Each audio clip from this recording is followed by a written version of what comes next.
அப்போ சொன்ன ஒரே வார்த்தை, உங்களுக்கு என்ன வேணுமாலும் செய்கிறேன், நீ தைரியமாக கேளுங்கன்னாரு. இது என் உண்மையாக, இது சத்தியம்.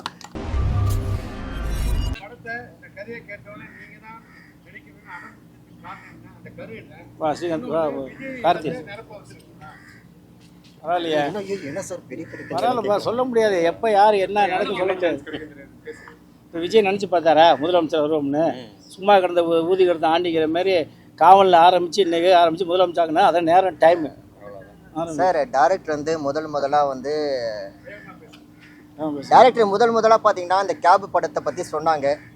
அதுக்கப்புறம் இன்னும் எக்ஸ்ட்ரா ஒரு 2 ஸ்டோரி வந்து கன்வே பண்ணாங்க. நான் சொல்லிட்டேன், மற்ற ஸ்டோரி எனக்கு கன்வே பண்ணாதீங்க, எனக்கு கேப் இந்த ஸ்டோரி எனக்கு போதும், மற்ற ஸ்டோரி கன்வே பண்ணிக்கலான்னா நான் வந்து கன்ஃபியூஷன் ஆகிடுவேன். நான் எனக்குள்ளே வந்து நிறைய தாட்ஸ் வந்து ரன் ஆகிட்டு இருக்கோம். ஸோ அதனால் வந்து என் கேப் நான் பண்ணுறேன். நான் கேப் எதுக்காக பண்ணுறேன்னா இது ஒரு டிஃப்ரெண்ட்டான ஸ்கிரிப்ட், ஏன்னா அதை சொல்லக்கூடாது. ஏன்னா சொன்னது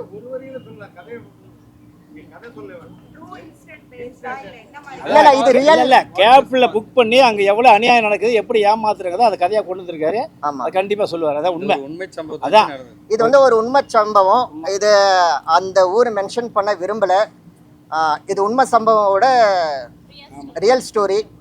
அதை வச்சு நான் எடுக்க போறோம். ரஜினிகாந்துக்கு படம் கழுகு மாரி தான், ஒரே கேப்ல போய் நடக்குது அந்த இதெல்லாம் பெண்கள் வன்கொடுமை நடக்குது, அதை வச்சு. ஆமாங்க சார், அதை பேஸ் பண்ணி தான் சார் வந்து இப்போ பாலியல் நிறைய வன்கொடுமையில நடக்குது இல்லைங்களா சார்? அதை என்னென்ன நடக்குதோ அதை அத்தனையாக கொண்டு வந்துருக்காரு சார். என்கிட்ட ஒரு வேலையை சொன்னார், அதை பட் அவர் தான் சொல்லணும், நான் சொல்லக்கூடாது.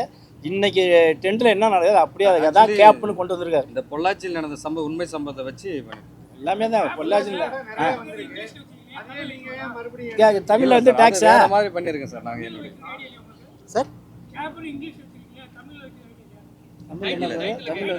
சார் இல்ல சார், அது சரியா இருக்கு. அதுதான் ஆங்கிலத்தில் வச்சா வாடகை சார் வாடகைன்னு கூட வைக்கலாம், வாடகை அப்படின்னு வைக்கலாம், வாடகை வண்டின்னு கூட வைக்கலாம் சார்.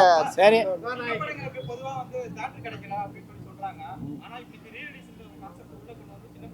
அதே ரீசர்ச்லாம் போடுறாங்க. அப்படி பார்த்தீங்கன்னா இப்போ விஜய் சாரோட படங்கள் தான் தொடர்ந்து ரீரிலீஸ் பண்ணுது, அதுதான் இதாகுது. அப்போ இந்த மாதிரி சின்ன படங்கள் இதாகுது. இப்போ ஒரு நம்ம துறையிலிருந்து போய் தான் பேசலாம். நான் நல்ல இந்த ஞாபகப்படுத்துறீங்க. 100% நாங்கள் எங்களுடைய குரூப்பு போய் மினிஸ்டர் ராஜ்மோகன் போய் பார்த்தோம். அவர் சொன்ன ஒரே வார்த்தை, நீ கேட்டதை சொல்ல, அவர் போனே வாங்கினாரு, புன்னையோட கூப்பிட்டாரு, வாங்கன்னு சொல்லி நாங்கள் சால்வை கொடுத்தா வாங்கல, இல்லை வேறு ஏதாவது புக்குன்னு கொடுனாரு. சரி நெக்ஸ்ட்டு வந்து கொடுனாரு. அப்போ சொன்ன ஒரே வார்த்தை, உங்களுக்கு என்ன வேணுமாலும் செய்கிறேன், நீ தைரியமாக கேளுங்கன்னாரு. இது என் உண்மையாக, இது சத்தியம்.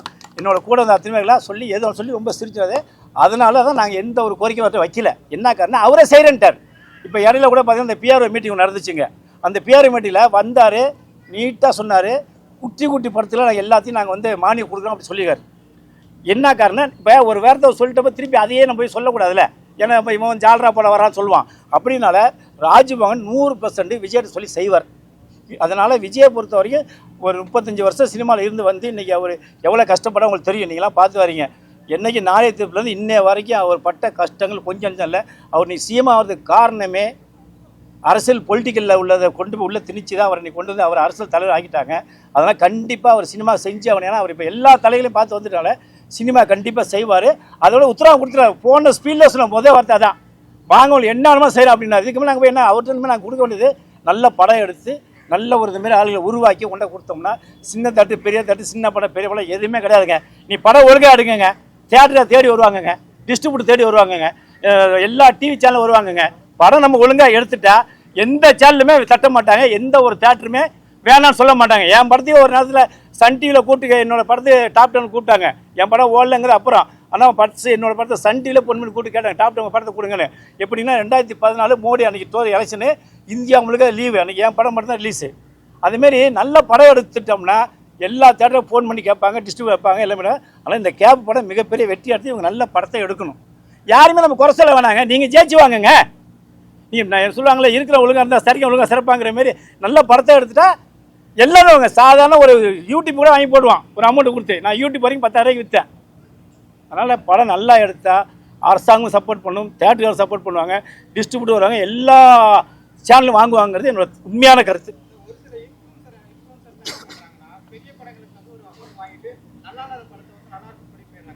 நல்லா இருக்கிற ஒரு சின்ன படங்கள் நல்ல கதையோட வர படம் இப்போ சிறைன்னு ஒரு படம் வந்துச்சு, அது கூட பழைய படம் விட்டுருங்க. இப்போ கட்டா குஸ்னு ஒரு படம் ஒன்று வந்துச்சு, அந்த படத்தை நான் போய் கமலாத்தரில் போய் பார்த்தேன். ஆர்டிஸ்ட் பெரிய வேல்யூ யார் விசாலா, அவர் பெரிய விசால் இல்லை, பெரிய இது இல்லை, கஷ்டப்பட்டு 3 வருஷமோ 4 வருஷம் கஷ்டப்பட்டு படம் ஒவ்வொரு சேனலும் எடுத்து நீ ரிலீஸ் பண்ண. இன்னைக்கு படம் வந்து 45 கோடி 50 கோடி வசூலாச்சு. நான் என்ன சொல்கிறேன்னா, நீங்கள் ஆர்டிஸ்ட்டை விட்டுருங்க. நீங்கள் எப்போ பார்த்தாலும் பார்த்தீங்கன்னா நடிகர் ரஜினி, கமல், விஜய், அஜித், சூர்யா, சிம்பு, தனுஷ், சிவகார்த்திகேயன், விஜய் சேதுபதி, கார்த்தி, சூர்யா அப்படிலாம் வைக்காதீங்க. அவங்கள எப்படி வந்தாங்க யோசிச்சு பாருங்க, நல்லா யோசிச்சு பாருங்க.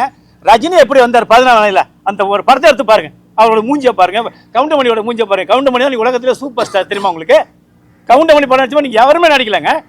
அதனால் அப்படி எதுவுமே யோசிக்காதீங்க. நம்ம ஆளுங்க படத்தை நல்லா எடுக்கணும். எடுத்தால் இப்போ அந்த இதே போய் பார்க்கலாம். இப்போ கட்டாகுஸ்தி போய் நான் போய் எங்கள் ஃபேமிலியோட படம் பார்த்தேன். நல்லா இருக்கு, நல்லா ஒரு இடம் பார்க்குற மாதிரி இருக்குல்ல. இது அந்த ஆளு பெரிய ஹீரோ கிடையாதுல்ல. விசால் யாரும் சொல்லுவாங்களா? விசால்னு சொல்லி விஷ்ணு சொல்லுவாங்க. அதுமாரி நீங்கள் படம் நல்லா எடுங்க, எல்லோரும் பார்ப்பாங்க, கண்டிப்பாக படம் ஓடும். நான் என்ன சொல்லுவேன், அந்த டீமு தான் இப்போ சொல்லிங்க தெரியுங்களா, அந்த டீமு கரெக்டாக அமைஞ்சிச்சுன்னா இப்போ ஒரு டேரக்டரு, ப்ரொடியூசரு, ஹீரோ, ஹீரோயின்லாம் அந்த கோஆப்ரேட் பண்ணி ஒன்றா ஒத்துமை நடிக்க வரணும். அந்த ஒத்துமை சில சமயம் சரிசாகும் போது இல்லை, படம் பார்க்கும்போது ஒரு 2 மணி நேரம் போர் அடிக்காம படம் எவனுமே எடுக்கிறது இல்லைங்க சில பேர். அந்த 2 மணி நேரம் உட்காந்து அடுத்த சீன் எழுந்துச்சானா தேட்டரை ஃபோன் பண்ணி படத்தை கேட்குறாங்க, எனக்கு கொடுத்தா ஒரு வாரம் அப்படின்னு, அப்போ வசூலாயிரும். அதனால் நம்ம ஆளுங்க படம் நல்லா எடுக்கணும். இப்போ நம்ம இவர் வாத்தியார், ஹெட் மாஸ்டராக என்ன இருக்கீங்க, டீச்சரு, இவருக்கெல்லாம் பார்த்தீங்கன்னா நல்ல நாலேஜ் இருக்கும். இவர் வந்து இப்போ நல்லா கதை எடுக்கும்போது இவர் சார் வந்து ஃபைனான்ஸ் பண்ணணும், இவர் நல்லா சப்போர்ட் பண்ணால் படம் நல்லா வரும். இதுதான் உண்மை. பணம் நல்லா இருந்து படம் எடுத்தால் படம் கண்டிப்பாக சக்ஸஸ் ஆகும். சொல்லுங்கள் வேறு.